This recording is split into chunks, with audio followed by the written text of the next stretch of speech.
Okay, y'all. So listen, today I got a really good video. So today we finna be doing part two of debunking Vic Dicara.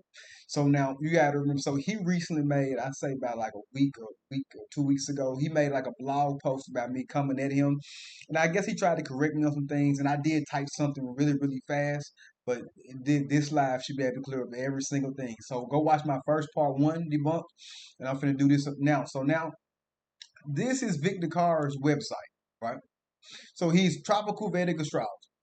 And guess what? Nobody is denying tropical Vedic astrology, right? So check this out. So because the thing about it is chapter 14 does indeed say this, the solstice and two equinoxes. And listen, I do have the Syria, or the matter of fact, let me get up there. I do have the Syria Dantra right here pulled up, one of the versions, right? But let me show you how incorrect Vic is, and how correct he is, and then how he like to wordplay and manipulate things to kind of fit his actual agenda, right? So now, like you said, so now basically what he's saying is chapter 14, which isn't about chart logging calculations at all, and it's not about it at all, literally. It's about, it's about more of like the seasonal influences and rituals and stuff like that, more of a calendric type of thing, right? So now what I want you all to understand is this. So chapter 14 does indeed say the solstices and the two equinoxes are the thread upon which the core of the zodiac exists, right? Two borders are between each point, right? It takes them 6 months, y'all know what he's saying. It takes 6 months to reach the northern solstice after entering Capricorn, and 6 months to reach the southern solstice after entering Cancer, right? The 12 divisions beginning from Aries are certainly the months which constitute the year, right? So the thing about it is, Vic Dicara, nobody is disagreeing with what you said on that. However, we are disagreeing with you saying that there is no sidereal zodiac because, Vic, I mean, just using common sense, right? So the tropical zodiac isn't based off of stars, but it's actually named after the physical constellations. I mean, maybe you should. I think you kind of see where I'm trying to go with that. I think you should see, honestly, right? So now that's a very interesting question, right? But check this out. But listen, but Vedic also mentions what? A sidereal zodiac, right? In all the actual books, right? Like the Brihat Samhita, especially that one. The BPHS, which you swear it doesn't, even though the Anayabala calculate, but don't even worry about it. We finna get into it. So now I got this right here typed up for y'all. So now, 9 minutes into this video we're about to watch, Vic is going to admit that there is a sidereal zodiac after 10 years of saying there wasn't supposed to be one, but he claims it's for argument's sake, right? So now, pay attention to this, and towards the end, I'm going to show you how it all tie up. Hold on. So now, let's go back. Let's go back. Let's go to 9 minutes in. Let's see where you say now. Let's go. Let's go. Let's see what he say. It should be good for both.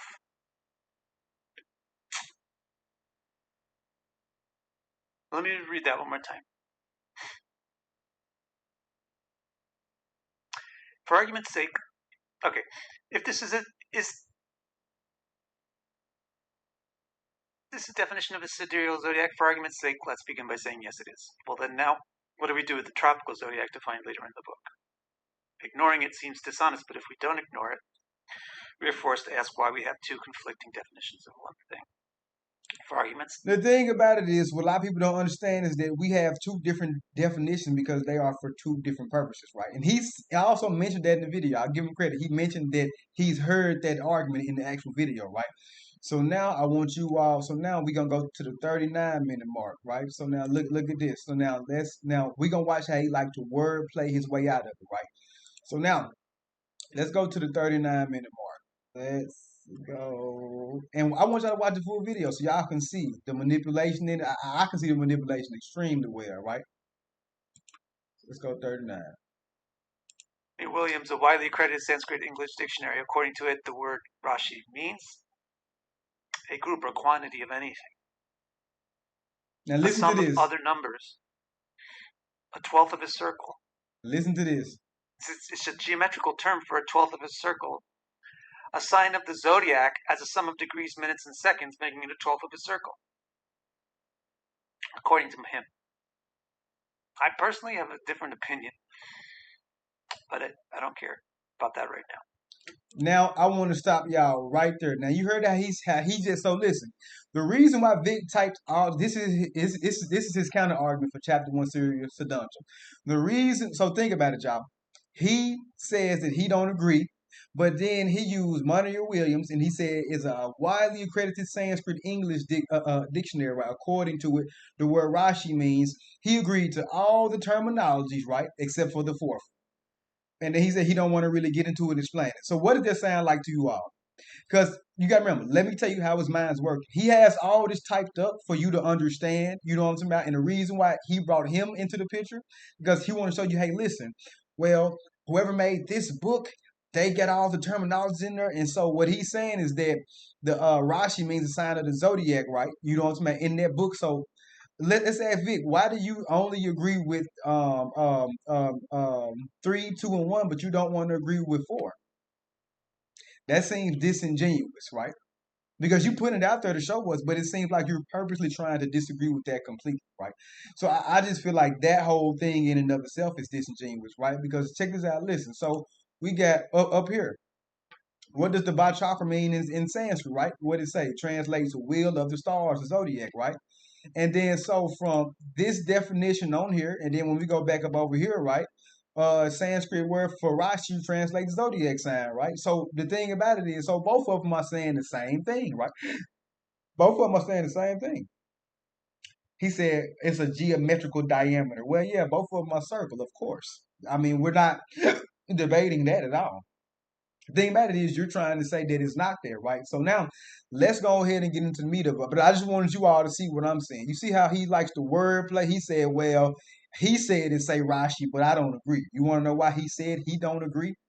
Because that's not really, you know what I'm talking about, working in his favor towards his tropical zodiac sign narrative for chart calculations and birth charts.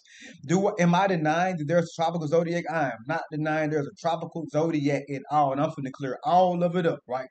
So now, yeah, so yeah, that's a definition, right, or whatever. So he's saying, yeah, I'm like, Vic, trust me, we get it. Ain't nobody disagreeing with you about tropical.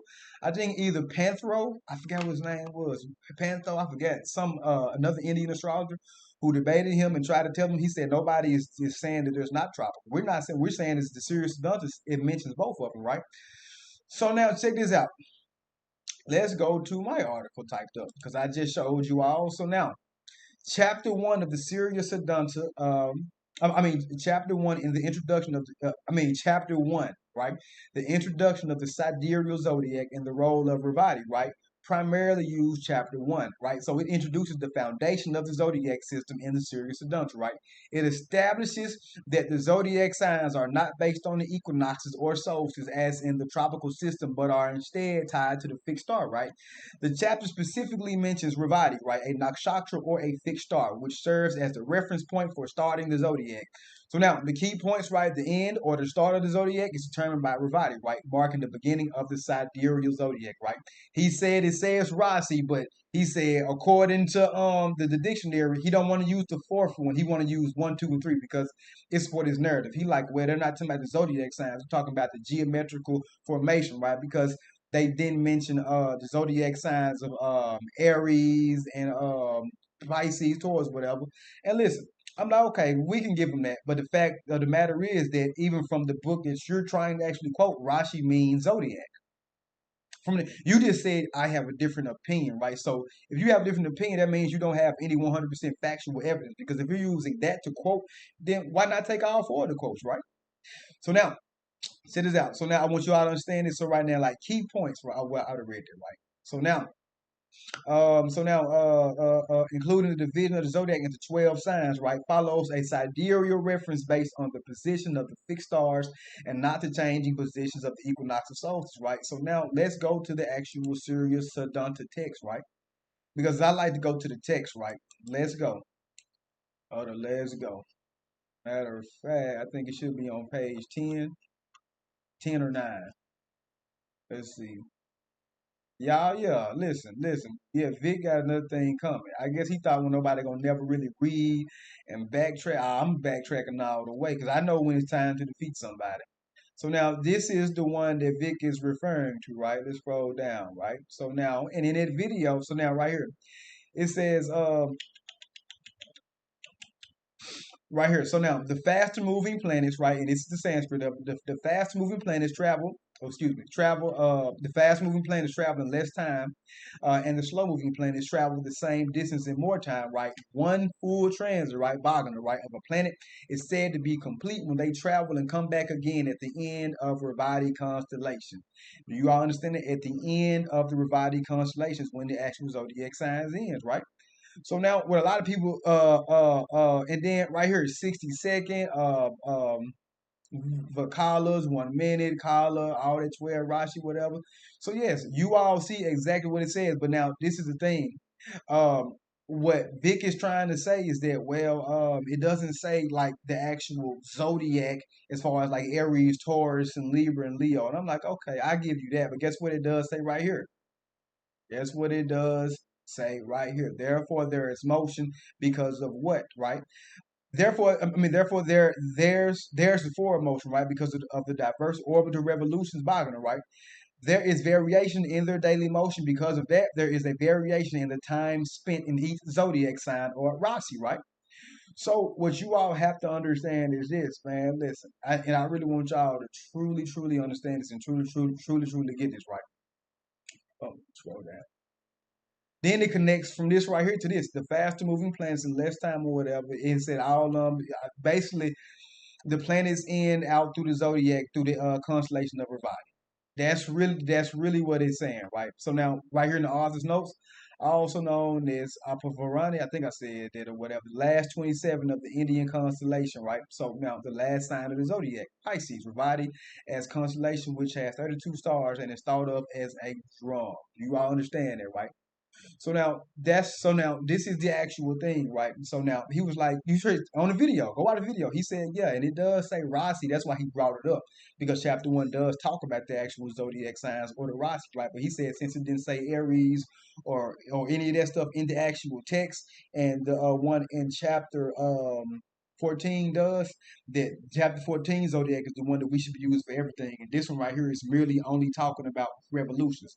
However, the thing what he need to understand is that chapter one isn't talking about birth charts, and chapter 14 damn sure isn't talking about birth charts, right? So now we have to find a middle ground, right? So now where do we find the middle ground at, right? We find the middle ground in the chapter three, right? That connects chapter one and chapter three, right? So now, and I'm gonna read y'all what I have typed on that exact the log. And Vic insisted, since he said the equinoctial shadow, that means that it's a tropical thing. I'm like, okay, and I have good explanation for that as well, right? So, but I want you all to understand it. So now, the first time we see the word Rashi, right, which is even from what Vic has on the screen, right, a sign of the zodiac, a sum of degrees, minutes, and seconds, right. I want everybody to understand that, right? And that's what he said, right? Here go right here, the seconds, here go right there, the minutes, here go right there, the degrees, right? One revolution. Make what? One Rashi, right? Do you all understand that? Ain't that what it say? I just want to know. Isn't that what it says, right? So now let's go, what I have to cook.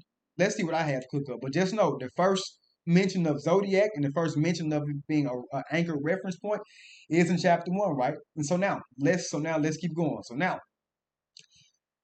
starting back from chapter one. So now this chapter lays the foundation for using a sidereal system throughout the text, right? Meaning the zodiac signs for chart calculations or logna, which are connected to chapter three, are based on the fixed stars rather than the tropical system based on seasonal shifts, right? And I always remember the tropical zodiac still has the name of the star constellation. So are we just gonna ignore that? We just gonna ignore that? What I wonder what Vic gonna say. Well, the Babylonians did this. I'm like, there is no 100% logical explanation that he could really come up with. If you somebody who really think with a lot of logical sense, because the thing about it is, so are you saying that they called the equinox and solstice the zodiac? So are you saying that the star constellations got their name from the equinox and solstice? Even though the physical star constellations are up there, you can go on Stellarium map right now and look at all of them. I'm like, are you gonna say that? Yeah, see, the thing about it is, I'm not no person you can use the wordplay with, right? So now, chapter one settles the sidereal context, defining the zodiac or Rashi, right? Let me go back to what he said, right? He said he don't accept this part, right? I mean, right there, right there, right? So basically two different words that means the same thing, right? Essentially. So now let's keep reading what I have typed up for him.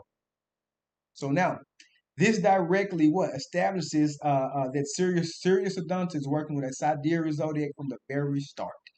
I mean, it literally says Rossi. I mean, now, I mean, but and then I also want everybody to know this too. He's going off of somebody who's an accredited person who in deciphering stuff.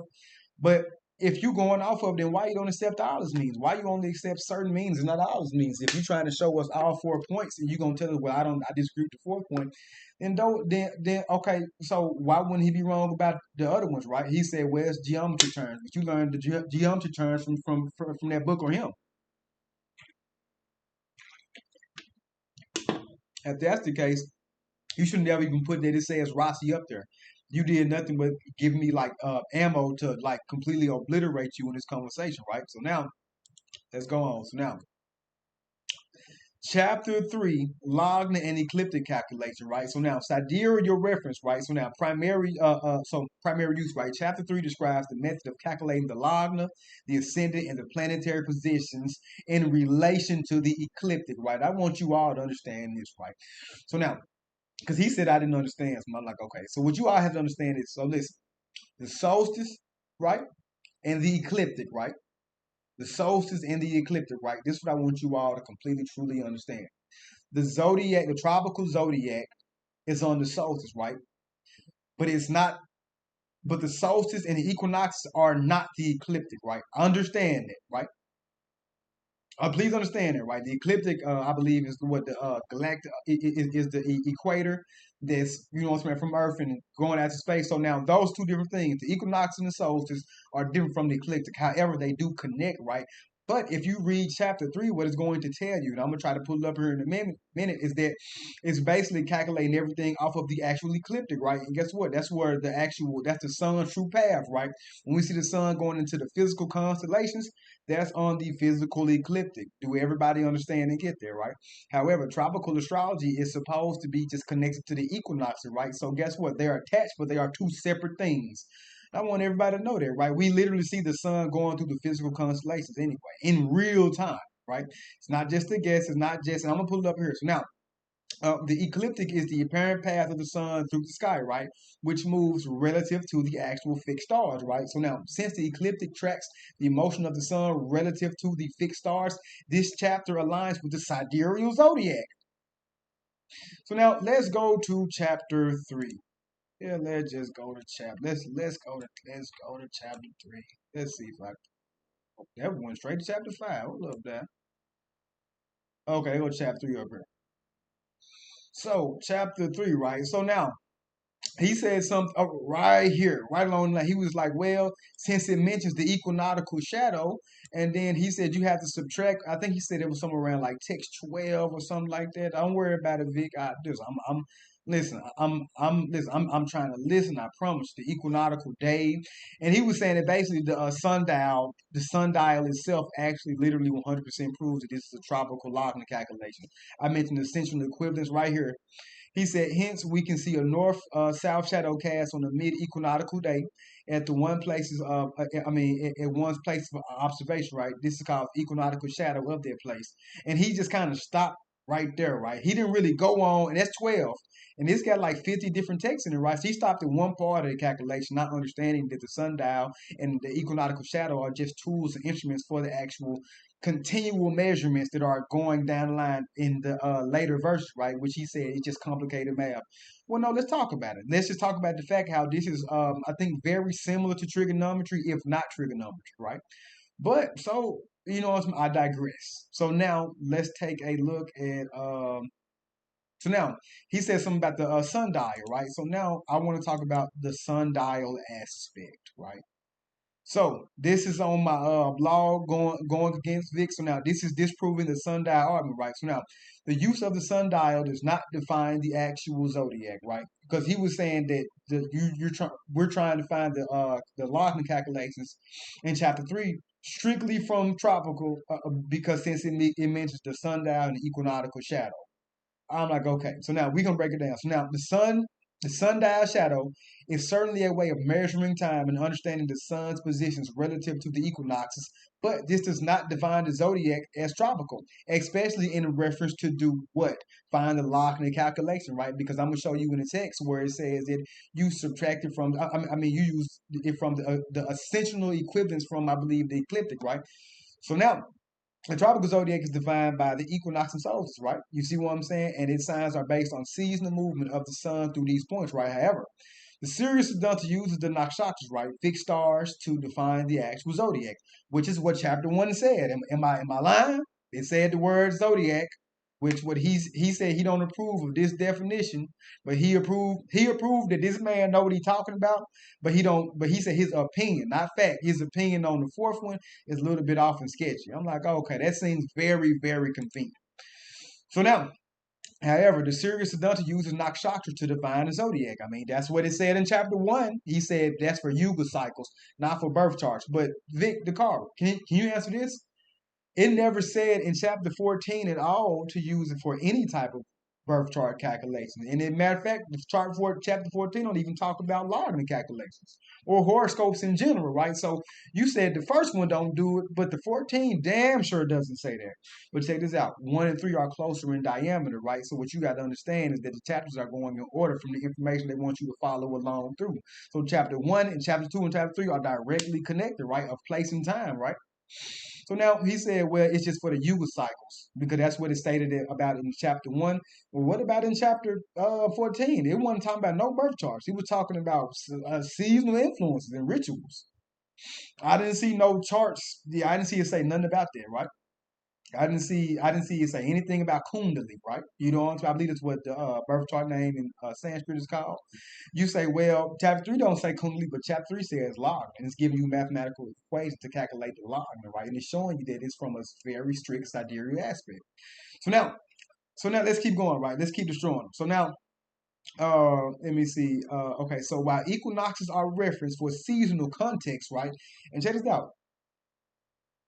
The solstice and stuff is also mentioned in BPHS in the Ayana Bala, right? The Ayana Bala, I believe, yeah, the Ayana Bala is basically about taking a certain planet and see how much influence does it get from the actual solstice, right? So if it's getting influence from her, that means it's not particularly that thing. It just want to see, okay, if we look at it from this lens, how strong would it be? You see what I'm saying? So now let's keep going, right? So now while the equinoxes are a reference for seasonal context, the actual zodiac and Lachlan calculations are not solely based on the sun's position relative to the equinoxes. The nakshatras are the foundation for these calculations, like mentioned and stated in chapter 1, right? Not just the sun's movement relative to the equinoxes, right? So now, the equinox and solstice, right, are used in the Sirius Adulta to align the system with the seasonal cycles. But this is not to convert the system into tropical astrology, right? Which relies on those very markers as core points of reference, right? So yes, so now check it out. Tropical versus sidereal calculation. The tropical zodiac is based on the sun's position relative to the equinox, right?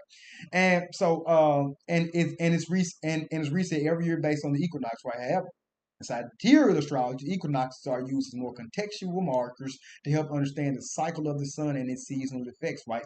It kind of really pretty much links to the Ayana Bala reference, right, from BPHS, right? So now in the I think it's in the Shotbala section to see the strength of the planets in those 6 different ways. Yes. So now, but the Lagna and planetary positions are derived from the fixed stars nakshatra, which it mentions in chapter 1, off top. So now Vic's argument, right? The use of equinoxes in a sundial shadow proves tropical astrology ignores the fact that sidereal astrology uses these seasonal markers as part of its broader system, right? The core of the system lies in the nakshatras, fixed stars along the ecliptic, not the sun's seasonal position. So now the sundial is a tool, not the core of the system, right? The sundial shadow is just a tool to measure the sun's position relative to the equinoxes, which help determine the seasonal cycles, right? So now, the Sirius Adulta uses such tools to understand the sun's relationship to Earth and align the zodiac with the seasonal changes. However, the method of determining the logging goes beyond the use of just the actual sundial, right? Which is where he just stopped at like 12 and he just didn't go any further, right? So now, Sidereal astrology is fundamentally concerned with the nakshatras and fixed stars, right? These are the primary reference for calculating, right? Logging and determining the zodiacal positions, right? So now, the sundial shadow is a tool for context. The sundial shadow in Sirius Dante is helpful for understanding seasonal shifts, but it's a secondary tool to understand the sun's movement, right? The main framework for calculating the log and the nakshatras is not rooted in the seasonal cycles explicitly, right? But in the position of the fixed stars along the actual ecliptic. The ecliptic, right? The seasonal markers, equinox and solstice, help tropical astrology because they reset the zodiac every year, right? But in sidereal astrology, these markers are used as secondary capacity to help explain the sun relationship to Earth, right? The real reference point for sidereal astrology is nakshatra. And the series Siddhanta affirms about using the fixed stars to calculate the log and other planetary positions, right? So now, his argument about the sundial's equinoctial shadow fails because tropical astrology relies entirely on equinox and solstice, right? Just off top, right? The sundial is a tool to help understand the sun position in the seasonal cycles, but the log and nakshatras and sidereal are not based on the seasonal markers, right? So you got to remember, he using the tool to help us understand as if like, okay, that's just the end all be all. That's thus the use of the sundial to measure the sun's position relative to equinox does not define the zodiac sign as tropical, especially in the actual logging calculations. I mean, just real talk. So now let's finish going off of what I was talking about. So now, chapter 3, Lagna in the actual ecliptic. I think I read this. So now, key points. The Lagna calculation is based on the sun position along the ecliptic relative to the fixed stars because the time of the zodiac was set in chapter 1 with Ravati and the 12 divisional fold. This ecliptic reference points to a sidereal measure of the zodiac, meaning the Lagna and planetary positions and are determined by the sidereal zodiac rather than the actual tropical system. I'm just giving y'all a game, right? So now, ecliptic position, right? So now, are the key to sidereal reckoning, right? So now, as they are aligned with the fixed stars, right? This connection directly links the Lagna calculation to the sidereal system, reinforcing the sidereal approach. Because although the equinox is on the ecliptic, it is not the ecliptic itself, right? They are both formed by, they are both formed crossing each other's path, right? So, chapter 3 focuses on the calculating the log based on the ecliptic, further reinforcing that the system of the calculation is sidereal in nature, since the ecliptic relates to the fixed stars, right? Because that's the apparent actual path of the actual sun amongst the actual stars, right? The chapter essentially applies the foundation sidereal structure, chapter 1, yada, yada, yada. So now let's go to chapter 3. Scroll down. He just said, man, forget all of these texts. That's what he said. That's what he said. So now let's see. Where would it be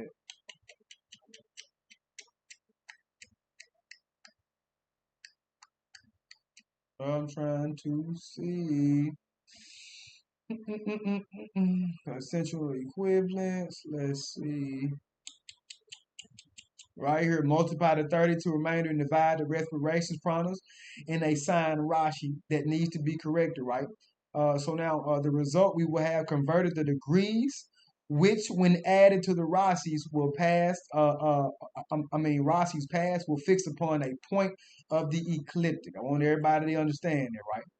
So now, hence, right, the method described above is the longitude of the sun before it falls back, converted to the 90s and the pronouns in the proper time at the lunker, right? So now, and add or subtract with the correct longitude of the sun, and you will have the 10th logna, the point of the ecliptic, then upon the meridian. Between the point of the ecliptic logna and the sun's true longitude, if we take the pronouns of the actual parts of the one to come least, whatever y'all see to say, right? So now, the mean ratios of both of them, add them together, we have a result in pronouns which we can use to assert the actual time column, right? That's what it says, right? So I'm trying to see I'm trying to see how did see he purposely didn't address that part at all. So now let's go down, right? So now chapter 14, the solar calendar and the seasonal reckoning, tropical and sidereal systems, right? Because this is where he loves to go. He shotgun this in every argument. And Vic, no one is saying that, oh my God, it's not somebody tropical. We understand people with sense is not trying to really have like this kind of like strong egoistic debate. We understand that it's looking at this one thing from two different lenses. That's the truth, right? Because where did the tropical zodiac get its name from? the physical constellation stars, right? We say tropical astrology isn't about ultimately constellations, but why are all of them named after the physical stars? That's kind of odd, right? So the origin of the tropical zodiac names are the actual stars. I mean, but I digress, right? So now, let's keep it pushing, right? So now let's scroll back up, right? So now chapter 14. So now sundial equinoctial shadow arc. Right? So now, however, the equinoctial shadow used in the series of Dante is simply a tool for determining the sun's position in the sky relative to the ecliptic, but it is still within a sidereal context, right? Not a tropical one. The equinoctial shadow can indicate the sun's position in the sky, but this position is interpreted within the framework of sidereal astrology, where the fixed stars, nakshatras, which is referenced right back to chapter 1, right? The fact that the series of Dante mentions the nakshatras and not the tropical Aries from chapter 1 at 0 degrees confirms that system uses sidereal, right? The shadow calculation in Sirius Sedanta is a method for determining the sun's path on the actual ecliptic, right? But it is based on the sidereal zodiac fixed stars, not tropical zodiac, right? Right? So now the text mentions planetary revolutions in the terms of nakshatras, and this is a hallmark of sidereal astrology, right? Chapter 14 discusses solar time and reckoning, including how equinox and solstice define the solar calendar, right? Because chapter 14 is about different reckoning of time. I believe is what it's called. So now, define the solar calendar, particularly in relation to the seasons, right? Now, while this section uses tropical system which track the sun's movement, it does not override the sidereal system used for the zodiac sign chart calculation, as mentioned in chapter 1 and 3, right? So now, key points. So now, solar reckoning based on the equinox and solstice is discussed for the purpose of calculating solar months and propitious timing of rituals, right? These are seasonal cycles unrelated to the sidereal zodiac, right? The main focus here is on solar timekeeping and seasonal cycles, not on how the zodiac signs are defined, specifically for chart calculation, right? Zodiacs themselves are still rooted in the sidereal system, right? Yeah, and you can just go on and read more of everything that I'm actually saying, right? So, chapter 14 is about solar time reckoning and the seasonal cycles, but does not interfere with the sidereal zodiac used for logging and calculations in chapter 3, right?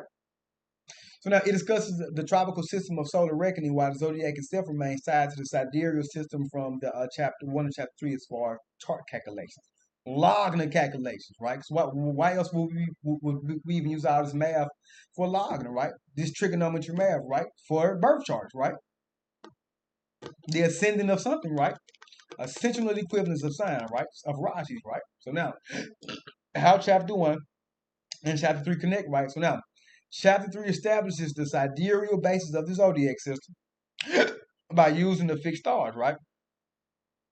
Laying the foundation for all subsequent calculation, right? So now chapter 3 builds on this by explaining how to calculate the Lagna, right? The most important point in the horoscope based on the ecliptic. So which tracks the motion of the sun relative to the fixed stars. This means that chapter 3 is directly applying the sidereal zodiac from chapter 1 Lagna calculation. Hence is why it gave you all the time, the degree. Come on now. The connection, the Lagna, which is calculated along the ecliptic, like I just showed you all, it's based on the positions of the actual star, right? So now, which ties chapter 3 to the sidereal system introduced in chapter 1, right? So now, the ecliptic directly follows the fixed stars and is not related to the actual tropical equinoxes. Again, they have a relationship with each other, but they aren't the same. The sun actually goes through the physical star constellations, or at least it's like mapped across the right. So yes, y'all listen. Conclusion, right? So now, chapter 1 establishes the sidereal zodiac with Roddy. Chapter 3 connects the sidereal zodiac with the locking calculations. I mean, just come on now. Now, chapter 14, right? Now, just you can go look at that, right? No contradiction, right? Both systems, sidereal and tropical, exist side by side without affecting each other. So now the sidereal zodiac doesn't change based on the seasons or the actual equinox, right? Because why? It's mapped to the actual star constellation. I mean, it's just what it is, right? It is always fixed to the actual star. The sun will always be on the actual path, being mapped against them, right? The equinox is only helping to find the solar months, right? So now in chapter 14 for timekeeping, while chapter 1 sets the framework for astrological calculation with the fixed, what you call it. So y'all understand? So yeah, y'all understand. So yes, y'all listen. So now all this stuff that he was talking about, and as you can see, he liked the word plays way out of it. So this is the final thing for tropical Vedic astrology. Sirius Sadanta is looking at one zodiac in two different ways. They said it was an oral tradition. Vic said that he don't believe it since he don't know. I mean, just a lot of wordplay because most time people really just want to have their point more prominent, right? So it's not even about who's right or wrong, as long as he can, like, you know what I'm talking about, cherry pick this certain stuff to make it seem like what he's talking about overall is correct, right? So does chapter 14 define the tropical zodiac sign? Yes, the hell it does. Does chapter 1 in Sirius done to define the sidereal Rashi system? Yes, it does. So he said it's contradicting, but it's not really contradicting. They just use the two purpose. They just looking at the anchor points and the stars in two different ways. Because at one time they were both aligned, right? Brigada Samita says it. BPHS chapter 3 says it. You said it don't say it, but it does say it. So yeah, that's the thing, right? And so this is another thing. He said Rashi right here. This will really stick with me. So if you have a different opinion on it, then you should. Why don't you have a different opinion with everything else he said? Because if you got a different opinion on it, then I mean you're kind of finding a flaw in some of his interpretation. So then you don't think you could have the same type of flaw in your interpretation if you reading it from him?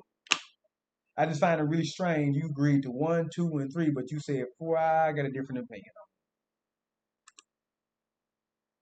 That kind of crazy. All should be able to objectively agree that the definition of the tropical zodiac in chapter 14 is extremely clear and specific. Quote, these are the 12 months of the year which are identical to the 12 signs, known as Aries, Taurus, etc., through which the daylight waxes and wanes as the sun progresses in its orbit. In contrast, 128.27 is extremely vague. It merely defines the geometry that the zodiac shares. Now, how compelling is it that this geometry is the same as the zodiac's geometry? It might seem very compelling if you didn't realize that geometry is everywhere. In fact, the chapter shows that this geometry, multiples of 1, 12, and 30, stretches not just through the zodiac scale time spans of years, days, and hours, but all the way down to seconds, and all the way up to eons and epochs. I mean, there's really interesting things also. When we finally do go over chapter 1, it's very interesting. There's 21,600 breaths in a day, real zodiac. But then we have to deal with the fact that we can't ignore the definition that was told to us directly, explicitly in 14, that the zodiac is affixed to the equinoxes and solstices. So then we have to figure out some way of having these two different zodiacs on one plate. These two definitions of what. I just want y'all to see how he's very theatrical and like the wordplay, and I love it. It's so funny. It's a good competition. A thing is that are not complementary. One thing says a thing is right there, and the other thing is a thing is right there, but it can't be there and there. He just don't care to say that it's looking at it from two different lenses. He like, no, it only got to be one thing, and that's it. That's a very shiny brain, a very Taurus moon type of thing. What's perfectly clear to anyone who reads the chapter from start to finish is that the author has no intention of defining the zodiac here at all. He intends to explain the various units of time, from seconds through years up to enormous cosmic eons. Text 27 and 28 begin the section where astronomical factors are used to ascertain our exact current point in cosmic history. For this, he employs the more observationally convenient method of measuring sidereal revolutions, and he uses the 1, 20, 30, 60 thing to measure the revolutions. So you might think that he's defined a zodiac, a sidereal zodiac, for this purpose. If he did, then it's for this purpose. That's another thing to say. That would actually answer the question. Now watch this. If this is a sidereal definition of the zodiac, and in chapter 14 we have a tropical definition of the zodiac, maybe they're intentionally different for two different things. That would actually be a good solution to this. The one that's in chapter 21 is meant for measuring sidereal revolutions to determine our point in cosmic time. The one that's defined in chapter 14 is meant for everything else. Y'all see that? Do y'all see that? Oh snap! But show it. Listen, go to the chart logging calculations. Find every text in Vedic astrology that's about chart logging calculations. The oldest text y'all can find, which I already went to the serious Siddhanta. See what he say checks out, because what I just read, it don't check out. But you see how he said, well, yeah. You see how excited he got. He said, well, yeah. If it is this, it'll be that. But it's used for this only. And the ones that say the calendar years, that's for everything else. But chapter 14 don't talk about using it for horoscopes or none else outside of what chapter 14 says it's for. So yeah, y'all, listen, I just wanted to make this full refutation for him. Go watch my first one, why I talked about the Brihad Samhita, the Brihad Jataka, and stuff like that or whatever. But yes. But other than that, y'all, I just want to tell y'all this. Listen, make sure y'all aren't just listening to people. Make sure you're actually going out to figure things out on your own, right? Because Brihat Jataka, Brihat Samhita, and BPHS, which you say BPS, all of them say that the zodiac star with dash 20. Because guess what? In a serious Siddhanta, say the zodiac sign end out everybody. And what's after Revati? Aries, 0 degree Aries, right? And he says, well, the zodiac signs aren't and he's right. They're not observably verifiable, but they are. They're not 100% true sidereal observational, right? Because you got to remember, it's a mathematical division of the 12-fold system in the way that they actually start their actual Hindu kundali or Hindu birth chart, right? That's just the truth, right? So yeah, Virgo is way bigger, but they're not going off the actual whole entire. They're going off of like a certain segments of it, and he knows that. Well, yes, I listen. Like I said, if y'all want a real birth chart read, come and holler at me. I got plenty of reviews, plenty. And listen, I do tropical and Vedic. So to end the discussion, so Sirius Siddhanta defines by definition a tropical zodiac and a sidereal zodiac in two different chapters. However, when it references about chart or logging the calculation, because it don't say kundali, don't say horoscope, I'm giving that. But what else do we use logging for, right? Because he's going with certain words that aren't there because chapter 14 don't say nothing about using horoscopes at all.